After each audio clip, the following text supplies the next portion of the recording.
जी start करते हैं। मुझे बताएं, आपको नजर आ रहा है या मैं थोड़ा सा जूम करूं इसको? जल्दी से बताएं। सर जूम दर्द सही से नजर नहीं आ रहा। अब अब ठीक सही है। है सर। अब ठीक। चलें स्टार्ट करते हैं फिर इसका कंपैरिजन। क्लासिकल कंडीशनिंग का पॉइंट वन है डिस्कवर्ड बाय आवन आइवन पेवलव। ये रशिया के साइकोलॉजिस्ट थे, फिजियोलॉजिस्ट थे। और operant conditioning discovered by B F Skinner, ये यूएसए के थे। ठीक है। तो आपको पता होना चाहिए इन दोनों का ताल्लुक कहाँ से था। ये तो आपको पता ही होगा, याद ही होगा कि किसने दिया है इसको, लेकिन ये पता होना चाहिए कहाँ के थे ये। उसके बाद classical conditioning also called respondent conditioning.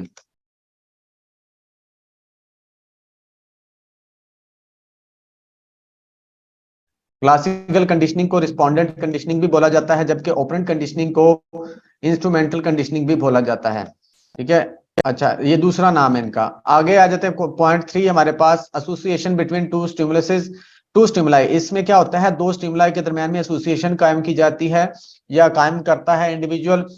जबकि ऑपरेंट कंडीशनिंग के अंदर relation between response and it's consequences, यहाँ पर रिलेशन बना रहा होता है रिस्पॉन्स और उसके कॉन्सिक्वेंस के दरमियान में। थोड़ा सा मैं समझा देता हूं। अगर आपसे पूछा जा सकता है, अगर आप बोलें जी, अगर आपसे पूछता है कि क्लासिकल कंडीशनिंग में डिफरेंस बताएं, आप जल्दी से बोल देंगे जो मैंने आपको यहाँ पर बता दिया, रट्टा लगाया होगा कि एसोसिएशन बिटवीन टू स्टिमुलाई। ठीक है, तो आपसे पूछ लेता है इसका क्या मतलब है, तो ये भी आपको पता होना चाहिए, कॉन्सेप्ट क्लियर होना चाहिए इसका। एसोसिएशन बिटवीन टू स्टिमुलाई का मतलब है कि एक कंडीशन स्टिमुलस होता है, एक अनकंडीशन स्टिमुलस होता है। यानी कि खाना और बेल, उन दोनों के दरमियान में एसोसिएशन बनाता है, वो एसोसिएशन बनाने के बाद फिर रिस्पॉन्स देना शुरू करता है। ठीक है। दो स्टिमुलसेस के दरमियान में एसोसिएशन कायम की जाती है यहां पर क्लासिकल कंडीशनिंग के दरमियान में। उसके बाद है जी relation between response and its consequence. जबकि ओपरेंट कंडीशनिंग के अंदर जो है रिस्पॉन्स और उसका जो कॉन्सिक्वेंस होता है उसके दरमियान में रिलेशन बनाया जाता है, या उसके दरमियान में कनेक्शन फाइंड किया जाता है, उसके दरमियान में कनेक्शन या बिल्ड होता है। यानी कि जब बच्चा अच्छा काम करके जाएगा, अच्छा होमवर्क करके आएगा, तो उसको इनाम मिलेगा, शाबाश मिलेगी। यानी कि अच्छा होमवर्क का जो उसको कॉन्सिक्वेंस मिला वो है इनाम, चॉकलेट या शाबाश। तो इन दोनों के दरमियान में रिलेशन बन जाएगा, तो उसका वो बिहेवियर या लर्निंग हो जाएगी कि यार अगर अच्छा अच्छा अच्छा काम करेंगे तो इसका मतलब है शाबाश मिलती है, इसका मतलब है इनाम मिलता है। तो ये मतलब कि एक कनेक्शन बिल्ड हो जाता है, तो वो फिर उसकी जो है ग्रोथ बढ़ जाती है, उसकी प्रोडक्टिविटी बढ़ जाती है। ठीक है, इंडिविजुअल की या ऑर्गेनिज्म की। अच्छा, जब एक क्वेश्चन मैं पूछता हूँ, इंडिविजुअल जब हम कहते हैं तो उसका क्या मतलब होता है, जब ऑर्गेनिज्म कहते हैं तो उसका क्या मतलब होता है, बताएं। सर ये इंडिविजुअल तो एक इंसान को कहते हैं ना हम। तो ऑर्गेनिज्म में कोई भी जानदार आ सकता है जो सांस लेता है, मतलब जानवर वगैरह भी आ सकते हैं। गुड। ये बात आपको पता होनी चाहिए कि जब इंडिविजुअल की बात आती है तो वो किसी इंसान की बात हो सकती है, जबकि जब ऑर्गेनिज्म की बात आ जाती है ना, तो उसमें कुछ भी हो सकता है, आपका सब्जेक्ट कुछ भी हो सकता है। वो आपका जानवर हो सकता है, वो कोई कीड़ा, कोई परिंदा हो सकता है, वो कोई इंसान हो सकता है, कुछ भी हो सकता है। ठीक है, जानदार चीज। तो इसलिए आपको पता होना चाहिए चीजों का कि अगर आपने फर्ज करे कल को पढ़ाना भी है, अल्लाह करे आप पढ़ाएं, तो बच्चों को आपको, अगर ये चीजें आपको आप बच्चों को छोटी छोटी चीजें बताएंगे ना, तो वाकई में उनके कॉन्सेप्ट क्लियर होंगे, और इन छोटी छोटी चीजों को जोड़ के वो बहुत कुछ खुद ही डेवलप कर लेंगे, खुद ही चीजों तक पहुंचना शुरू कर देंगे। अगर हमारे कॉन्सेप्ट क्लियर नहीं होंगे तो बच्चों को कैसे हम बताएंगे, और वो कैसे ग्रो करेंगे, कैसे कुछ नया करेंगे। तो इन चीजों को क्लियर किया करें, अपनी छोटी छोटी चीजों को। अच्छा, आगे आते हैं। पॉइंट फोर है हमारे पास, इनवॉलंटरी और रिफ्लेक्सिव बिहेवियर। क्लासिकल कंडीशनिंग के अंदर जो बिहेवियर शो हो रहा होता है वो इनवॉलंटरी होता है, रिफ्लेक्सिव होता है। इनवॉलंटरी भी और रिफ्लेक्सिव एक ही बात है। ठीक है।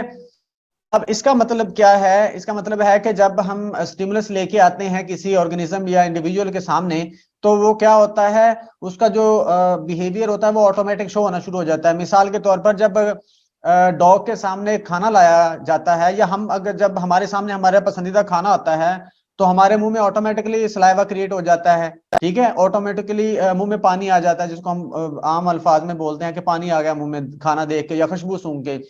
तो वो जो पानी का आना है या सलाइवा का क्रिएट होना है, वो क्या हमारे हम कॉन्शियसली उसको कर रहे थे? नहीं कॉन्शियसली कर रहे थे, वो ऑटोमेटिकली हो रहा था, इनवॉलेंटरी हो रहा था। तो ये भी एक मेजर डिफरेंस है इसके दरमियान में, क्लासिकल और ओपन कंडीशनिंग के दरमियान में, कि क्लासिकल कंडीशनिंग के अंदर जो बिहेवियर या रिस्पॉन्स होता है वो इनवॉलेंटरी या रिफ्लेक्सिव होता है, जबकि ऑपरेंट कंडीशनिंग के अंदर जो बिहेवियर होता है ना वो वॉलेंट्री होता है। यहां पर अपनी मर्जी से बिहेवियर शो किया जाता है ऑपरेंट कंडीशनिंग के अंदर। मेजर डिफरेंस है, ये भी याद रखिएगा, प्रोमिनेंट डिफरेंस है। ठीक है जी। जो ऑपरेंट कंडीशनिंग के अंदर बिहेवियर खुद शो किया जाता है। मिसाल के तौर पर अब बच्चे को पता है कि मैं अच्छा काम कर लूंगा तो मुझे इनाम मिल जाएगा, कॉन्शियसली करेगा वो कि यार अच्छा मुझे चॉकलेट मिलेगी, चलो होमवर्क कर लेते हैं जल्दी जल्दी। ठीक है, तो यहां पर कॉन्शियसली कर रहा होता है, वहां पर कॉन्शियसली नहीं हो रहा होता, वहां पर ऑटोमेटिकली हो रहा होता है, रिफ्लेक्सिव बिहेवियर होता है। अच्छा, अब अगर इसको थोड़ा सा हम इसको समझने की कोशिश करें, रिफ्लेक्सिव और इनवॉलेंट्री और वॉलेंट्री बिहेवियर को, तो इस इन चीजों को कहां पर हम अप्लाई कर सकते हैं, किस पर्सपेक्टिव में समझ सकते हैं ऑपरेंट और क्लासिकल कंडीशनिंग को?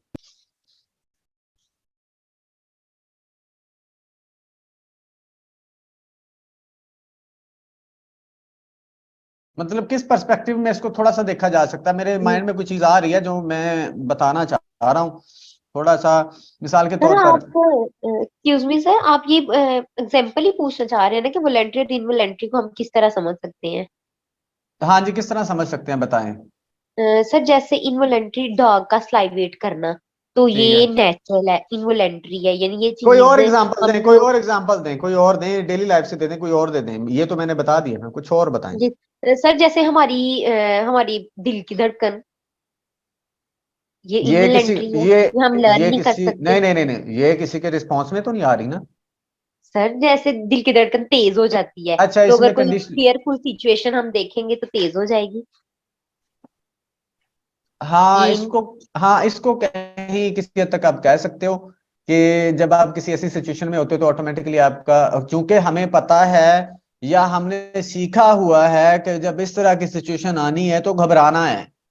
ठीक है, तो हम घबराते हैं और हमारे जो है ऑटोमेटिकली सारे जो बॉडी के फंक्शंस हैं वो स्टार्ट हो जाते हैं घबराने वाले।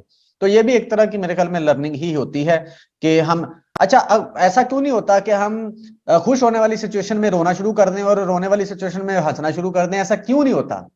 ये भी हमारी लर्निंग हुई पड़ी है ना कि सिचुएशन टू सिचुएशन हम अपने जो आबाओ अजदाद से सीखते आ रहे हैं कि गम वाली सिचुएशन कौन सी होती है, किस सिचुएशन में हमारे दिल की धड़कन को तेज होना है, किस सिचुएशन में हमारे पसीने छूटने हैं, किस सिचुएशन में हमने खौफ फील करना है। ठीक है, तो कह सकते हैं ये डिफरेंट सिचुएशंस के साथ एसोसिएट किया हुआ है, हमारी क्लासिकल कंडीशनिंग हुई हुई है। वॉलंटरी बिहेवियर की तरफ आए।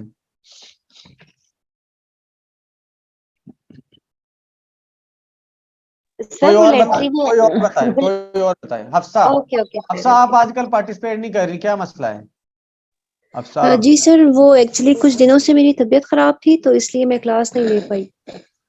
अच्छा अच्छा, वॉलेंट्री बिहेवियर को कैसे आप देखती हैं, कोई एग्जांपल दें? सर वॉलेंट्री बिहेवियर यानी जो भी कॉन्शियस बिहेवियर हम शो करते हैं, कॉन्शियसली जो हम करते हैं, वो सारे वॉलेंट्री बिहेवियर आते हैं। जैसे फॉर एग्जांपल हमें भूख लगी, हमने खाना खाया, या जो भी जिसमें आपकी बॉडी मूवमेंट इन्वॉल्व होती है और आपका कॉन्शियस माइंड इन्वॉल्व होता है, वो सारा वॉलेंट्री बिहेवियर में आ जाएगा। वो तो ठीक है, सही है। इसकी अगर हमने कुछ एग्जांपल लेनी है लर्निंग के पॉइंट ऑफ व्यू से, कंडीशनिंग के पॉइंट ऑफ व्यू से, तो कैसे कंडीशनिंग के पॉइंट ऑफ व्यू से बताएं? जैसे हमने वो देखा कि आपने कोई सांप को देखा तो आपने घबराना शुरू कर दिया, आपके दिल की धड़कन तेज हो गई, वो लर्निंग है ना हमारी कि सांप को देख के हमने डरना ही डरना है। कभी कुछ लोग सर ऐसे होते हैं, अब देखे ना, बच्चों की कंडीशनिंग नहीं हुई होती सांप को देखने की, बच्चे उसको, उसे डरने के बजाय भाग उसके पास उसको पकड़ने चले जाते हैं। तो वो इस तरह वॉलेंट्री बिहेवियर को कैसे करेंगे हम? हाँ सर, हम ऐसे भी कह सकते हैं कि अगर एक स्टूडेंट को आप क्लास में अप्रिसिएशन देते हो, उसको मोटिवेट करते हो, तो नेक्स्ट टाइम जब आप उससे क्वेश्चन करोगे तो वो वॉलंटियरली आपको वो जो है ना आपको अच्छे से रिस्पांस देगा। और इसके निस्बत अगर एक को हम पनिशमेंट देंगे या उसको हम अच्छा रिस्पांस नहीं देंगे, तो अगर वो चाहते हुए भी वो आपको रिस्पांस सही से नहीं दे पाएगा। ठीक है, एजुकेशन से हटके कुछ अपने घर की कोई मिसाल दे दें। घर घर में कोई चीज ऐसी नहीं होती जिसमें आप कॉन्शियसली चीजों को कर रहे होते हैं किसी, चलो मैं थोड़ा सा और सिंपल करता हूँ, कोई आप ऐसा बिहेवियर शो कर रहे हो जिससे आपको किसी रिवॉर्ड की तवक्को हो कि कुछ मिलेगा, किसी वजह से आप कोई काम कर रहे होते हो, वो वॉलेंटरी बिहेवियर है। ठीक है, जब आप किसी वजह से कर रहे होते हो, किसी रीजन से कोई काम कर रहे होते हो, मिसाल के तौर पर एग्जाम में अच्छे मार्क्स आना अभी वॉलेंटरी जैसे हम बिहेवियर ये होता है आपका। क्लास ले रहे जी हैं, जी जी। जैसे अभी ये हम क्लास ले रहे हैं तो इसके पीछे भी हमारा एक रीजन है ना कि हम मोटिवेट हो रहे हैं कि वॉलेंटियरली हम ये काम कर रहे हैं, क्योंकि हमारे एक रीइंफोर्समेंट मिलेगी कि कल को हम एक अच्छी जगह पर होंगे। तो एक तरह से ये भी हमारा वॉलेंटियरी बिहेवियर हुआ। जी ठीक है, ये भी सही है। आप देखें ना, अगर आपसे फर्ज कर लें इंटरव्यू के अंदर पूछ लेते हैं, हाँ जी voluntary behaviour class operant conditioning का क्या मतलब है, डेली लाइफ से एग्जांपल दें, तो आप तो सोचने लग जाएंगे। आपको पता होना चाहिए इसको कहाँ कहाँ पे हमने अप्लाई करना है। अब ये वाली जो रीजन वाली बात है, अब ये कि है, ये एक कॉन्सेप्ट है कि वॉलंटरी बिहेवियर हम कब कर रहे होते हैं, इसका किसी और तरीके से बताएं कि ये हम कोई बिहेवियर क्यों करते हैं।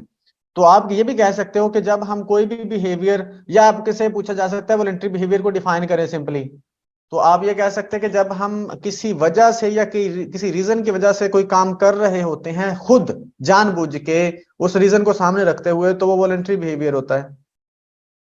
तो इस तरह से चीजें आपसे पूछी जा सकती हैं, कॉन्सेप्ट्स क्लियर करने पड़ते हैं, इसको डिफरेंट पर्सपेक्टिव से देखना पड़ता है।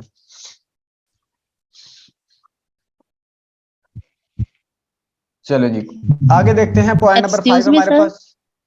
जी सर इनवॉलेंटरी जो रिफ्लेक्स है, इसे हम इससे मतलब स्लाइवेट और दिल की धड़कन वगैरह से हमसे मोर एक्सप्लेन करें तो हम किस तरह करेंगे? ये तो एक कॉमन सी मतलब बात है ना, ये स्लाइवेट होना, हमारे धड़कन वगैरह तेज हो जाना, ये कॉमन सी बात है, लेकिन मोर एक्सप्लेन वो हम जी किस जी, तरह मैं करेंगे? मैं बताता हूँ, हमने ये सीखा होता है, हमारी कंडीशनिंग हुई होती है कि जब भी अगर बहन भाई इकट्ठे बैठे हैं, दो तीन एग्जांपल देता हूँ, दो तीन बहन भाई इकट्ठे बैठे हैं और अचानक से आपके फादर रूम में आ जाते हैं, तो आप क्या कर जाते हो फौरन से? अब बैठे हैं इकट्ठे, बोल रहे हैं और शोर कर रहे हैं, तो आपके फादर आ जाते हैं फौरन से रूम के अंदर, तो आप लोग क्या करते हो फिर? जी सर, खामोश हो जाते हैं, सही चुप से कर होकर बैठ जाते हैं ना, जाते हैं। शरारतें करना छोड़ देते हैं। ठीक है, ये आपकी कंडीशनिंग हुई है कि फादर के साथ एसोसिएट चीज, और आप जैसे आपके फादर इंटरव्यू है, अचानक से आपने चीजों को रोक दिया, रुक गया, ऑटोमेटिकली आप रुक गए, कि वो ऐसी कंडीशनिंग आपकी हुई है कि ऑटोमेटिकली आप रुक गए। ये नहीं आपने बोला कि यार रुक जाओ, पापा मारेंगे या मतलब कि सजा देंगे या पनिश करेंगे या डांटेंगे, आप अचानक से खामोश हो गए, ये क्लासिकल कंडीशनिंग है। अब दूसरी बात, मैं आपको दूसरी एग्जांपल देता हूं इसकी, इनवॉलेंट्री या रिफ्लेक्सिव बिहेवियर की। हाँ, हमें बच्चों को सिखाया होता है, क्लासिकल उनकी कंडीशनिंग की होती है कि जैसे ही टीचर कोई क्लास में आएगा तो सारे बच्चे क्या हो जाएंगे? खड़े हो जाएंगे, स्टैंड अप कर देंगे। तो वो जैसे ही कोई मतलब टीचर सामने आता है, फौरन से खड़े हो जाते हैं, सोचना नहीं पड़ता, फौरन से खड़े हो जाते हैं। ये ऐसी कंडीशनिंग हुई होती है। इसके अलावा एक दफा मैं आपको बताऊं कि एक दफा मैं किसी गांव में गया, तो शादी पे गए थे, हाँ सॉरी, शादी पे गए थे, तो मैं वैसे तो वो मैकेनिक थे, मतलब कि ट्रैक्टर की वर्कशॉप थी उनकी। तो उन्होंने तरबियत अपने बच्चों की बड़ी अच्छी की हुई थी। वो जो अंकल थे ना, जो घर के सरबराह थे, उनके बेटे, जिनके जिनकी दोस्ती की वजह से गए थे हम। तो मैंने एक बहुत ही जबरदस्त चीज वहां पर ऑब्जर्व की कि हम बैठे थे इसी तरह से बाहर, मतलब कि उनके बरामदा टाइप था कुछ, तो वहां पर बैठे थे। तो मैंने देखा कि उनका है ना, उनमें से एक लड़का, उस अंकल का एक लड़का भी बैठा हुआ अपने दोस्त के साथ बातें कर रहा। तो जैसे ही उसने अपने अब्बू को आते हुए देखा ना, जैसे ही उसने अपने अब्बू को आते हुए देखा कि मेरे अब्बू मेरी तरफ आ रहे, तो वो फौरन से खड़ा हो गया। फौरन से खड़ा हो गया, जैसे हम टीचर की रिस्पेक्ट में खड़े हो जाते हैं ना, वो भी खड़ा हो गया। तो जैसे उसके अब्बू गुजर गए हैं उसके सामने से, तो वो फिर बैठ गया। अब उसके अब्बू दोबारा वापस आए हैं बाहर से, दोबारा वापस आए हैं बाहर से, तो जैसे उसने देखा वापस आ रहे हैं, तो वो फिर से खड़ा हो गया। ठीक है, जब उनके पास से गुजर गए हैं, तो वो फिर से बैठ गया। मतलब ये, इसको आप समझ सकते हो कि उनकी कंडीशनिंग ऐसी हुई है, उनकी तरबियत ही ऐसी हुई है कि जब भी वाले साहब आएंगे या पापा आएंगे, तो उनकी रिस्पेक्ट में खड़ा हो जाना है, तो वो ऑटोमेटिकली खड़े हो जाते हैं। ठीक है, अब इसको क्लासिकल कंडीशनिंग में देखा जा सकता है, इसको ऑपरेंट कंडीशनिंग में भी देखा जा सकता है, लेकिन आप इसको क्लासिकल, अच्छा ये भी चीज होती है कि बाज लोग आपको फंसाने की कोशिश करते हैं कि यार इसको क्लासिकल कंडीशनिंग और ऑपरेंट कंडीशनिंग में भी बयान करो। तो आप कह सकते हो, अगर तो वो खड़ा हो जाता है फौरन, यानी कुछ बिना सोचे समझे खड़ा हो जाता है, इट मींस कि वो उसका इनवॉलंटरी बिहेवियर हुआ है, रिफ्लेक्सिव बिहेवियर हुआ है। ठीक है, लेकिन अगर वो ये सोच के खड़ा होता है कि यार मेरे फादर आ रहे हैं, मैं मतलब मुझे इनकी रिस्पेक्ट के लिए खड़ा होना चाहिए, अगर मैं खड़ा ना होऊंगा तो बाद में मेरी बेइज्जती होगी या डांटेंगे मुझे, तो फिर ऑपरेंट कंडीशनिंग में चला जाएगा।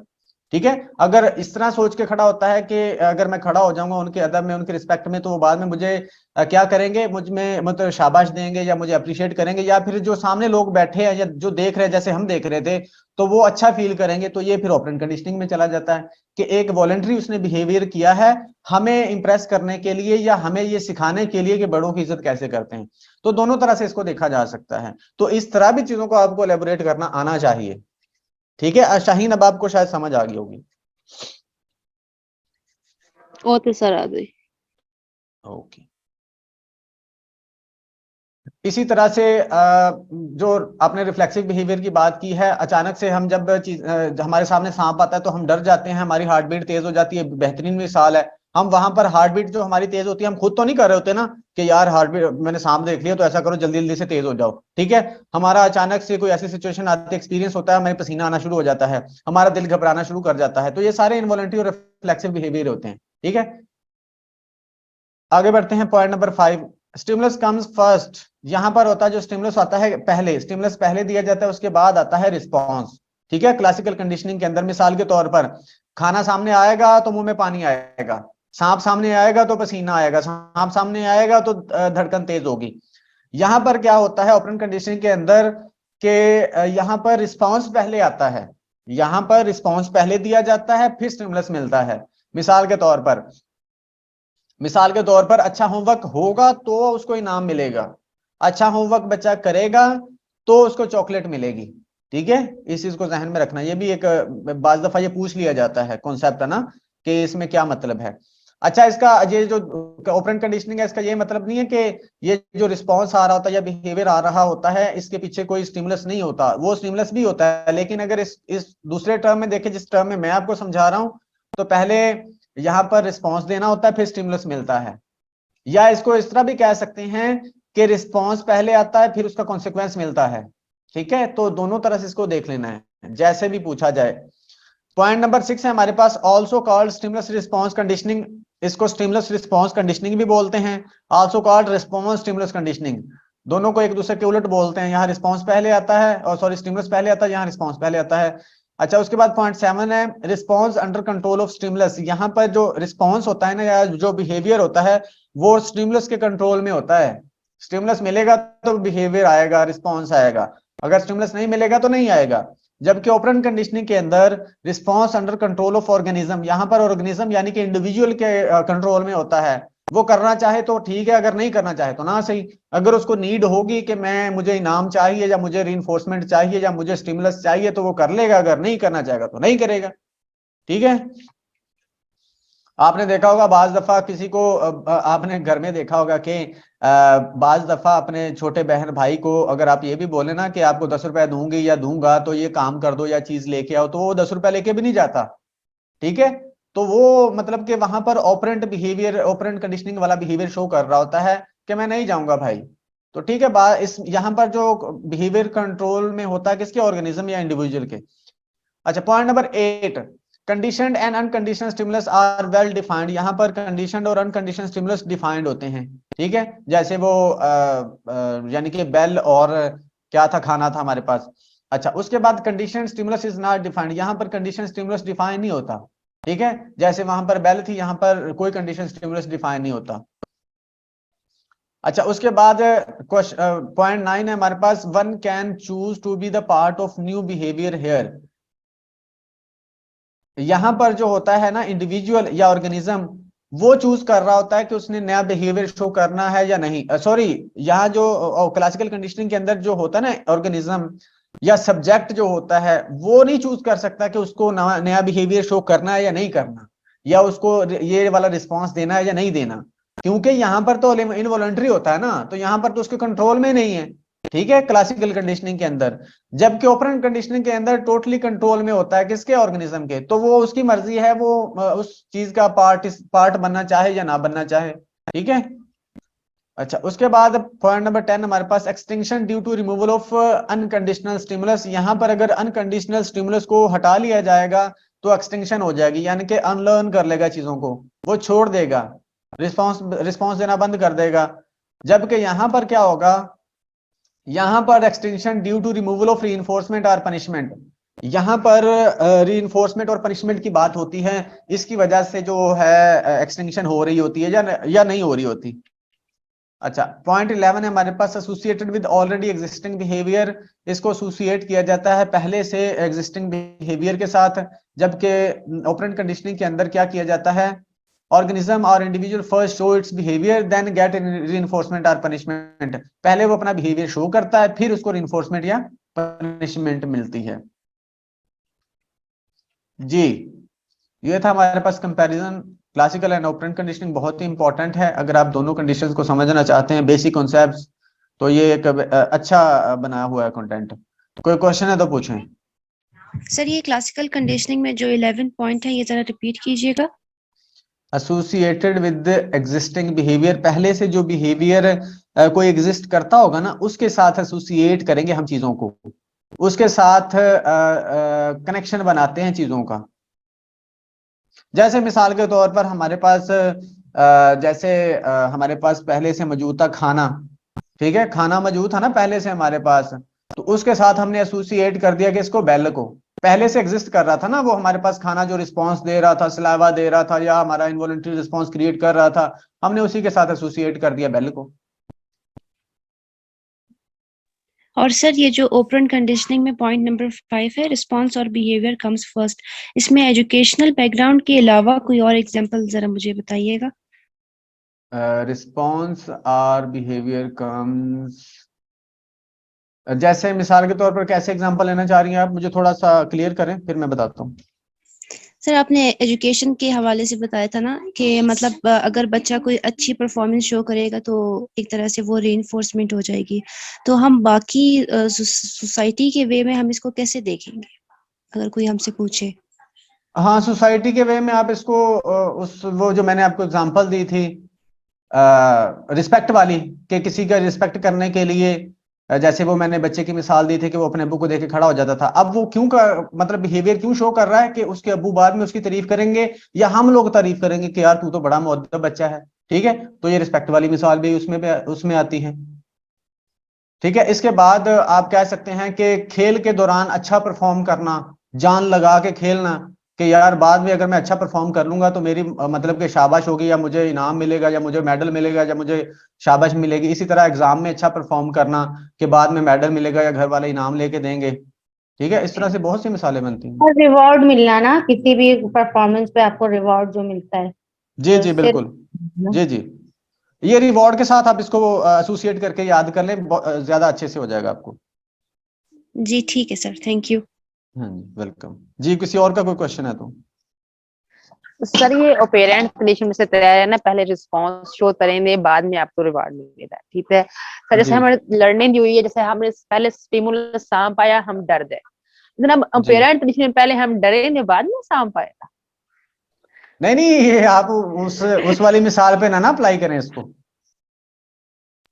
फिर सर हो कैसे इम्प्लीमेंट, अगर इसको भी मिसाल भी आती है तो हम उसको कैसे इम्प्लीमेंट मैं करेंगे। आपको कह रहा हूं ना कि इसको मैंने इसलिए तो थोड़ी देर पहले आपसे थोड़ा सा पूछ रहा था कि इसको कैसे अप्लाई करेंगे। बाज दफा ये एक चीज पे अप्लाई हो जाएंगी दोनों चीजें, दोनों एग्जांपल्स या दोनों लर्निंग्स, लेकिन बाज दफा इन दोनों को अलग-अलग अप्लाई करना पड़ेगा आपको। अगर ये दोनों सेम होती तो फिर ये अलग-अलग क्यों आती, पहले तो मुझे आप बताइए।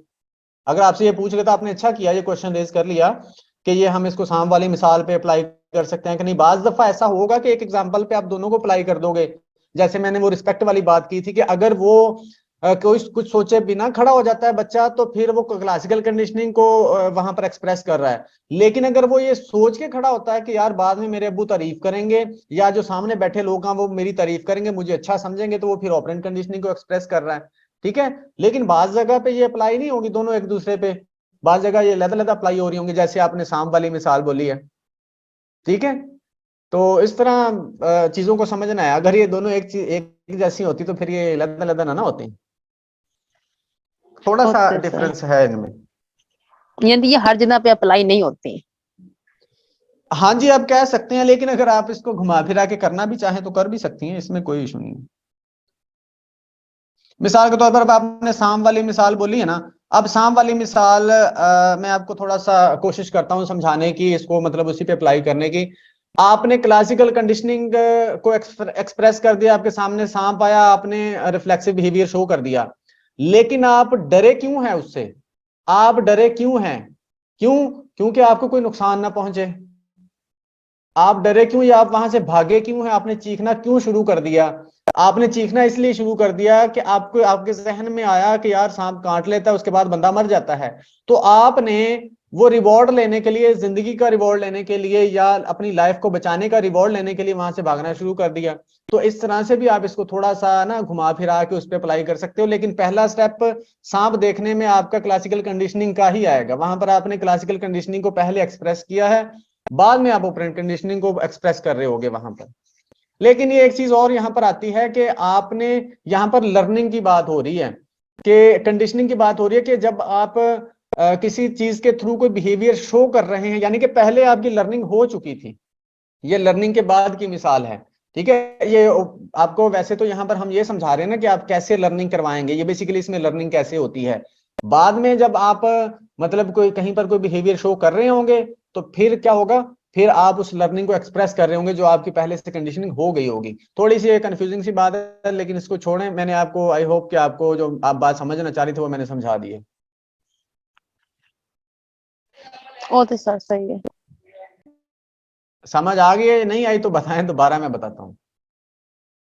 नहीं सर, आदि सर असल में मसला ये है ना, जब भी इंटरव्यू देने जाती हूँ ना, तो वो पूछते थी, तो वैसे ही पूछे, हम होते हैं रटे टायर 3-4 लाइन बोल दी, पैराग्राफ बोल दे, वो कहते हैं मजीद एक्सप्लेन करो, और मुख्तलिफ साइड से, तो इसलिए मैं पूछ रही थी। जी जी बिल्कुल, मैं इसलिए तो कह रहा हूँ कि आप लोगों को अगर आप चाहती है ना पीपीएससी का इंटरव्यू क्लियर करना, तो आपको ये रटे रुटे काम नहीं आने। आपको मैं इसलिए कह रहा हूँ, मैंने ये यहाँ पर रोक दिया है, हालांकि ये मैं इसको जल्दी जल्दी घुमा के आगे भी जा सकता था कि मुझसे कोई ऐसा क्वेश्चन ही ना पूछ रहे जो मुझे भी ना आता हो। लेकिन मैं कहता हूँ कि ये इंपॉर्टेंट चीज है हर लिहाज से, एक तो आपके एग्जाम के लिहाज से, दूसरा इंटरव्यू के लिहाज से, तीसरा आपकी लर्निंग के हिसाब से, चौथा आपने अगर कल को पढ़ाना है तो उस हिसाब से भी आपके लिए इंपॉर्टेंट है। तो कोई भी अगर आपको नहीं समझ आए तो हम दोबारा से डिस्कस कर सकते हैं। अगर मुझे कोई पॉइंट समझ नहीं आ रहा होगा तो शायद आपके जहन में आ जाए। तो अगर कोई क्वेश्चन है तो कर लें, अगर नहीं तो मैं फिर आगे बढ़ता हूँ।